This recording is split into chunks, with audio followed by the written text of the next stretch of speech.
യാത്രയാണ്. എന്റെ വീട്ടിലേക്ക് തന്നെ ബസ്സിലാണ് യാത്ര. കരുനാഗപ്പള്ളിയിലെത്തി. ഈ വഴിയിലൂടെ യാത്ര ചെയ്യുമ്പോൾ മനസ്സിലൂടെ ഒരുപാട് ഓർമ്മകൾ വന്നു ചേരാറുണ്ട്. ചില മാറ്റങ്ങളും പെട്ടെന്ന് ശ്രദ്ധയിൽപ്പെടാറുണ്ട്. അങ്ങനെ വീട്ടിലെത്തി. നല്ല കൊഞ്ച് ബിരിയാണി ഉണ്ടായിരുന്നു. പിന്നെ ഈ കാണുന്നതൊക്കെയായിരുന്നു ഉച്ചയൂണിന്. എത്രയൊക്കെ പുറത്തുനിന്ന് കഴിച്ചാലും നാടൻ മീൻകറിയും തോരനും ഒക്കെ ചേർത്ത് ഒരു പിടി കഴിക്കുന്ന രുചി മറ്റെങ്ങും കിട്ടില്ല. കംഫർട്ട് ഫുഡ് എന്നൊക്കെ നമ്മൾ പറയാറില്ലേ, അതേ ഒരു അനുഭവം. രണ്ടുപേരും നല്ല ഹാപ്പിയിലാണ്. വീട്ടിലെത്തിയാൽ ആദ്യം പോയി നോക്കിയത് അടീനിയം ചെടികളെയാണ്. പൂക്കളുടെ വലിയൊരു സാമ്രാജ്യം തന്നെ ചിലപ്പോൾ കാണാൻ സാധിക്കും. ഒരു കാലത്ത് ചെറിയൊരു ചെടിയായി തുടങ്ങിയതാണ്. ഇന്ന് അതൊരു വലിയ കുടുംബമായി മാറി. ഓരോ അടീനിയത്തിനും ഓരോ പ്രത്യേകതകളുണ്ട്. ഇതിനധികം വെള്ളം വേണ്ട, നല്ല വെയിൽ കിട്ടുന്നിടത്ത് വെച്ചാൽ മാത്രം മതി. എനിക്ക് ചെടികളുടെയും പൂക്കളുടെയും ഫോട്ടോ എടുക്കാൻ ഭയങ്കര ഇഷ്ടമാണ്. വീട്ടിൽ ചെന്നാൽ പൂക്കളും വീഡിയോ എടുപ്പ് തന്നെയാണ് പതിവ്.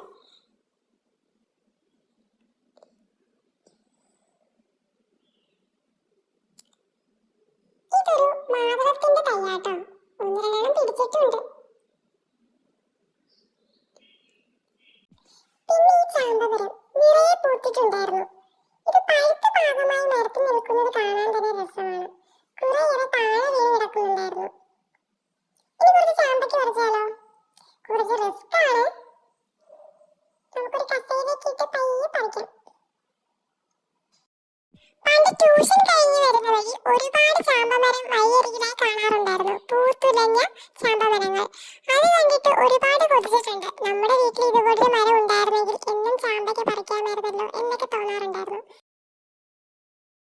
അങ്ങനെ അതിസാഹസികമായിട്ട് ആ ചാമ്പയ്ക്കെല്ലാം ഞാൻ പറിച്ചിട്ടുണ്ട്.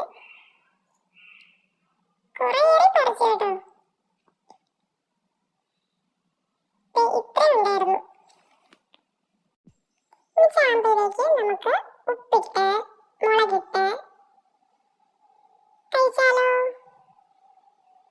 ചാമ്പ ഉപ്പും മുളകും കൂട്ടി കഴിക്കാനാണ് എനിക്ക് ഏറ്റവും ഇഷ്ടം.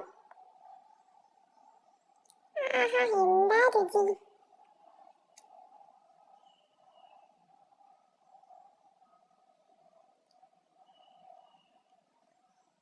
ആദ്യം ആരാധയുടെ ട്രൈ ആട്ടോ.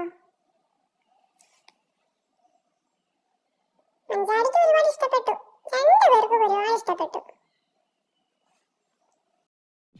ഇനി ഞങ്ങളുടെ അടുത്ത ലക്ഷ്യം കായലാണ്. വീടിന് തൊട്ടടുത്താണ് കായൽ. നേരെ കായലിലേക്ക് പോയി. കുട്ടിക്കാലത്ത് വീട്ടിൽ നിന്നാൽ ബോട്ടിന്റെ സൗണ്ട് കേൾക്കാൻ പറ്റുമായിരുന്നു. നേരെ ഞങ്ങൾ കായലിലേക്ക് ഓടിപ്പോകുമായിരുന്നു ബോട്ട് കാണാനായിട്ട്. എത്ര കണ്ടാലും മതി വരാത്ത കാഴ്ചയാണ് കായലിലെ ഓളങ്ങൾ. സത്യത്തിൽ ഓരോ ഓളങ്ങളും ഓരോ കഥകളാണ് പറയുന്നത്, അല്ലേ? ഞങ്ങൾ സ്ഥിരമായി കുട്ടിക്കാലത്ത് കായൽ കളിക്കാൻ വരുമായിരുന്നു. ഹൗസ് ബോട്ട് വരാൻ വേണ്ടി വെയിറ്റ് ചെയ്യാറുണ്ടായിരുന്നു. ഞങ്ങൾ ശ്രദ്ധിച്ച് പടവിലൂടെ നടന്നു. കുട്ടിക്കാലത്ത് പാലം വരുന്നതിന് മുന്നേ ഒരു കടവുണ്ടായിരുന്നു. ആ കടവിൽ വെള്ളം ഇറങ്ങിയായിരുന്നു ഞങ്ങൾ അക്കരയ്ക്ക് യാത്ര ചെയ്യാറുണ്ടായിരുന്നത്. ഇപ്പോൾ ആ കടയിലൊരു പാലമായി.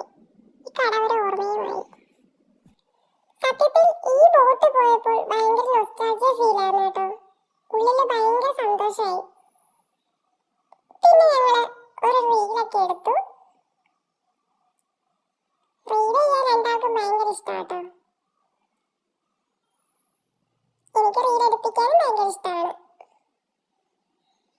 അതൊക്കെ കഴിഞ്ഞു ഞങ്ങള് തിരിച്ച് വീട്ടിലോട്ട് പോവാം. അവിടുന്ന് ഞങ്ങള് അപ്പച്ചിയുടെ വീട്ടിലോട്ട് പോയി. ഞങ്ങളുടെ മയിൽവാഹനത്തിൽ തന്നെയായിരുന്നു യാത്ര. പാലത്തിലൂടെ യാത്ര ചെയ്യണം.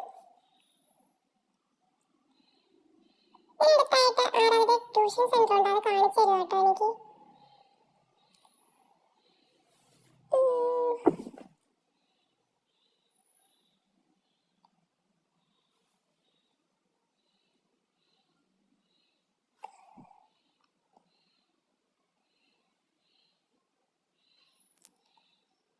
എന്തോ വല്ലാത്ത സന്തോഷം. പിള്ളേർ എന്തൊക്കെയോ കാണിക്കുന്നുണ്ട്. അങ്ങനെ അപ്പയുടെ വീട്ടിൽ ചെന്നു. അവിടെ ചക്ക ഉണ്ടായിരുന്നു. ഞങ്ങൾക്ക് ഒന്ന് രണ്ട് ചക്കയൊക്കെ തന്നു.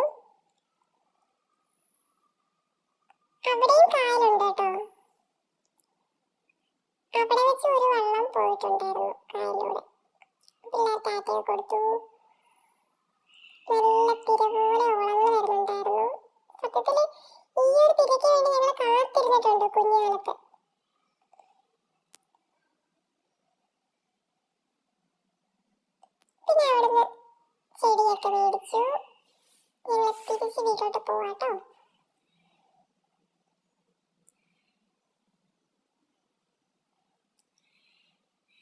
ഇവരെന്തോ റീലിന് വേണ്ടിയിട്ട് പിന്നീട് എന്തൊക്കെ ചെയ്യാട്ടോ, പാട്ടൊക്കെ പാടുക.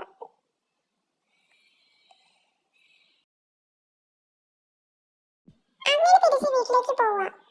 കരുനാപ്പള്ളി എത്തിയിട്ടുണ്ട്. യാത്ര ഞങ്ങൾ സ്വന്തം മയിൽവാഹനത്തിൽ തന്നെ. ഇതാണ് കരുനാപ്പള്ളിക്കാരുടെ യെസ് ഭാരത്.